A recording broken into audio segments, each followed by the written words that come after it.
Road का हर project मेरे करीब में है। केवल दिल्ली के आजू बाजू में हम 65,000 करोड़ के रोड बना रहे हैं। हर जगह पर हम रोड बना रहे हैं। अब कोई रेलवे और बस के बजाय अपने खुद के गाड़ी से टूरिज्म कर रहा है। स्मार्ट शहर नहीं तो स्मार्ट विलेज भी बनेंगे, यही हमारा सपना है। एक प्रकार से कॉस्ट ऑफ कंस्ट्रक्शन को कम करना और क्वालिटी ऑफ कंस्ट्रक्शन को बढ़ाना, यही हमारा प्रयास है। मेरे विभाग में सबसे अच्छा डिसीजन रहा कि 2014 में हमारी सरकार आने के बाद 1 करोड़ लोग आदमी आदमी को धोने का या साइकिल रिक्शा चलाने का काम करते थे। हमने मैकेनिज्ड ड्रिवन ई रिक्शा का कानून लाया और आज एक मानवीय शोषण की पद्धति को समाप्त किया।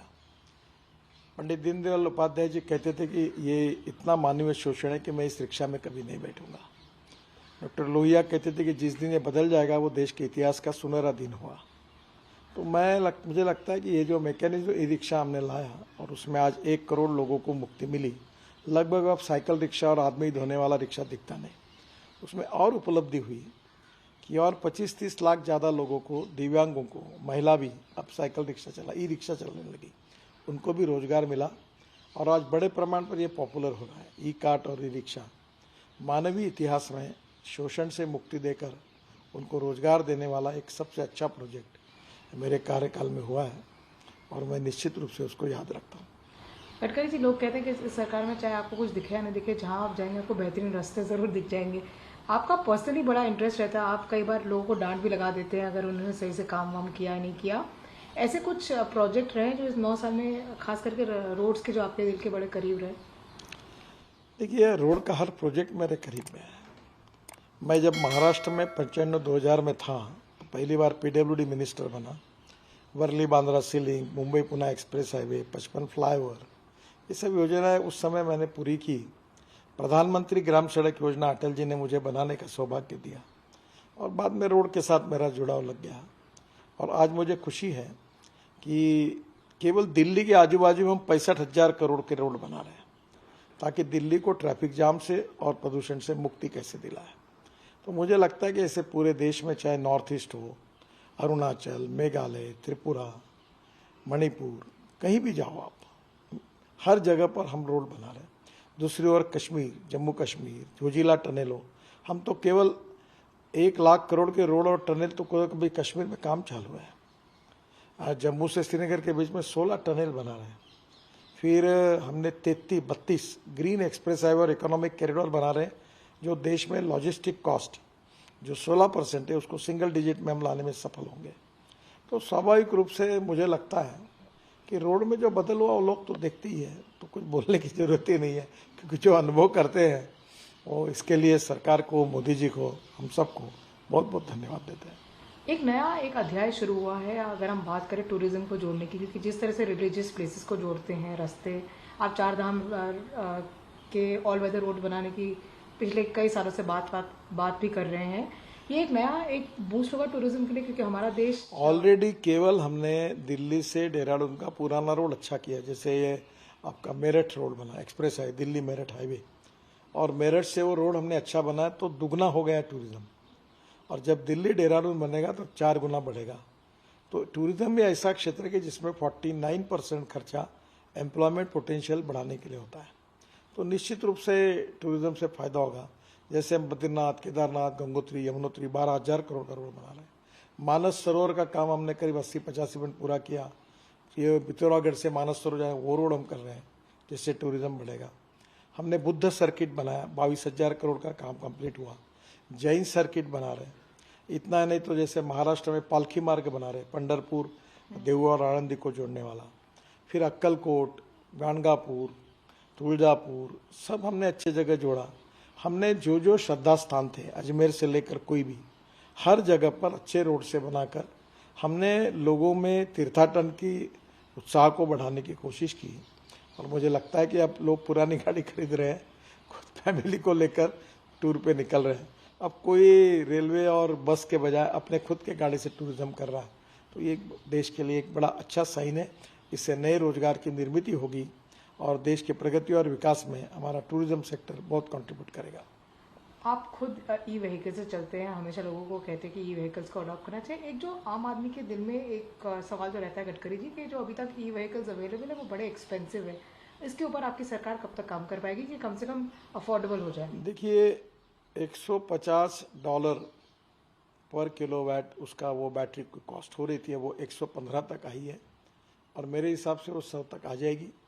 और उसके बाद $100 के आगे तो पेट्रोल डीजल की गाड़ी और हमारी इलेक्ट्रिक व्हीकल इनकी कॉस्ट सेम होगी। और मेरा विश्वास है कि अब वो पॉपुलर भी होगी और नंबर जैसे बढ़ेगा और भी कॉस्ट कम होगी। अब तो इलेक्ट्रिक गाड़ी के लिए 1-1 साल की वेटिंग लिस्ट लग गई। इलेक्ट्रिक बस नहीं मिल रही। हमको electric bus, electric car, electric two wheelers की कैपेसिटी बढ़ानी चाहिए। अभी 400 स्टार्टअप आए जो ई स्कूटर बना रहे, ई कार्ड बना रहे हैं, ई रिक्शा बना रहे हैं। तो मुझे लगता है इसमें नया रोजगार भी निर्माण होगा और सबसे बड़ी बात प्रदूषण कम होगा। हम 16 लाख करोड़ का डीजल, पेट्रोल, गैस आयात करते हैं। अब हमारी कल्पना है कि हमारा किसान अन्नदाता है, वो ऊर्जादाता बनेगा, इथेनॉल बनाएगा, हाइड्रोजन बनाएगा, बिटुमिन बनाएगा। अन्नदाता से ऊर्जादाता और ऊर्जादाता से बिटुमिन दाता बनेगा। गांव समृद्ध संपन्न होंगे, गांव गरीब मजदूर और किसान का कल्याण होगा। स्मार्ट शहर नहीं तो स्मार्ट विलेज भी बनेंगे, यही हमारा सपना है। लोग इंफ्रास्ट्रक्चर की भी बात करते हैं, जो हम ई व्हीकल्स के लिए इंफ्रास्ट्रक्चर प्रोवाइड करते हैं, लोगों को ये भी मन में शंका रहती है कि इसकी रेंज एंग्जाइटी भी लोगों के लिए बीच में एक कंसर्न है। उसके लिए आपका मंत्रालय क्या करेगा? पहली बात तो ऐसे कि स्कूटर, ऑटो रिक्शा और कार और बस आप जहाँ भी है वहाँ चार्ज कर सकते हैं रात को घर में, डेपो में। अब प्रॉब्लम ये है कि जहाँ आप 1000 किलोमीटर जाएंगे, जैसे दिल्ली से मुंबई जाएंगे तो ज़रूरत है, तो हम हमारे 670 रोड साइड एमिनिटीज़ बना रहे हैं, वहाँ हम लोग चार्जिंग की व्यवस्था कर रहे हैं। और भारत सरकार ने भी इसके ऊपर अनेक उपाय योजना की है। 1 साल में आपको सब जगह चार्जिंग सिस्टम मिलेगी, फास्ट चार्जिंग होगा, ये अड़चन नहीं रहेगी। तो गडकरी जी, जिस तरह की रेगुलेशंस अभी कायम है कि 10 साल के बाद जो डीजल व्हीकल्स है उनको लोगों को देना पड़ेगा, कई लोगों की ये समस्या है कि क्यों ऐसा किया जाए, और क्योंकि जब तक कोई ठोस स्क्रैप पॉलिसी भी नहीं है अभी सरकार के पास। नहीं, अभी तो स्क्रैपिंग पॉलिसी हमने लाई, करीब 25 यूनिट शुरू हो गए। हम कम से कम 1000 यूनिट शुरू करना चाहते हैं। फिटनेस सेंटर की कमी है, वो शुरू करना चाहते हैं। गवर्नमेंट ने 15 साल के पुराने व्हीकल्स को स्क्रैप करने का निर्णय किया है। इसलिए आने वाले राज्य सरकार अगर स्क्रैप करेंगे, उनको हम लोग 2000 करोड़ वित्त मंत्री ने बजट में सपोर्ट दिया है। हमारे देश में हम एल्यूमिनियम इंपोर्ट करते हैं, कॉपर इंपोर्ट करते हैं, प्लास्टिक इंपोर्ट करते हैं, रबर इंपोर्ट करते हैं, स्टील भी हमारे यहाँ कमी होती है। तो इस बार इस कारण रिसाइकलिंग और ये सर्कुलेशन इकोनॉमी ये बढ़ेगी। अभी हम यूज टायर की रबर पाउडर हम रोड में बिटुमेन में यूज़ कर रहे हैं, प्लास्टिक 7% यूज़ कर रहे हैं, रबर पाउडर 15% यूज़ कर रहे हैं। हमने बाम्बू का क्रैश बैरियर बनाया, उसको अप्रूवल हो गया। हम अभी विशेष रूप से हमने कंस्ट्रक्शन टेक्नोलॉजी में काफ़ी चेंजेस लाए। अभी राइस स्ट्रॉ से बिटुमेन बनाने की बात कर रहे हैं। तो एक प्रकार से कॉस्ट ऑफ कंस्ट्रक्शन को कम करना और क्वालिटी ऑफ कंस्ट्रक्शन को बढ़ाना, यही हमारा प्रयास है और हम निश्चित रूप में इसमें कामयाब होंगे। आप हमेशा बात करते हैं कि कश्मीर से कन्याकुमारी तक आप ऐसा रास्ता बनाएंगे कि हम डायरेक्टली कहीं रुकना नहीं पड़े और हम डायरेक्टली वहाँ पहुँच जाए। ये आप जो कहते हैं वो करते ज़रूर है, ये आपके बारे में लोग ये जो रास्ता ये लगभग बनने के आखिरी स्टेज पर है। मैं आपको बताता हूँ, आप मनाली जाइए, पहले रोहतांग पास जाने के लिए 3.5 घंटे लगते थे, अब 8-9 घंटे में टनल है।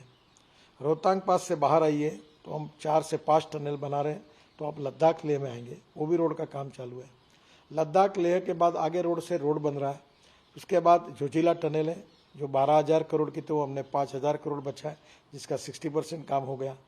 जोजिला टनल से झेड़मोड़ टनल है सोनबर्ग, और वहीं से हम आगे जो झेड़मोड़ टनल है, और झेड़मोड़ टनल से हम श्रीनगर आएंगे और श्रीनगर से डायरेक्ट जम्मू रोड से जाएंगे। तो श्रीनगर जम्मू रोड पे हम कम से कम 16 टनल बना रहे हैं, उसमें से 12 बन गई। और उसके साथ दिल्ली कटरा हाईवे से कनेक्ट होंगे, और कटरा दिल्ली हाईवे दिल्ली से अमृतसर 4 घंटे में, कटरा 6 घंटे में और श्रीनगर 8 घंटे में।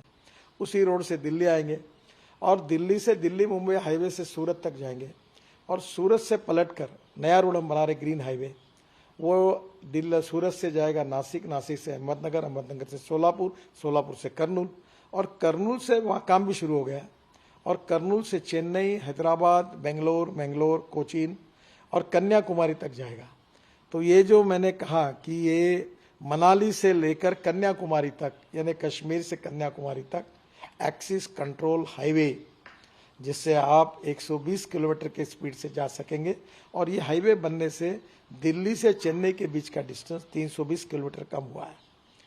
तो मुझे लगता है मुंबई और पुणे का एयरपोर्ट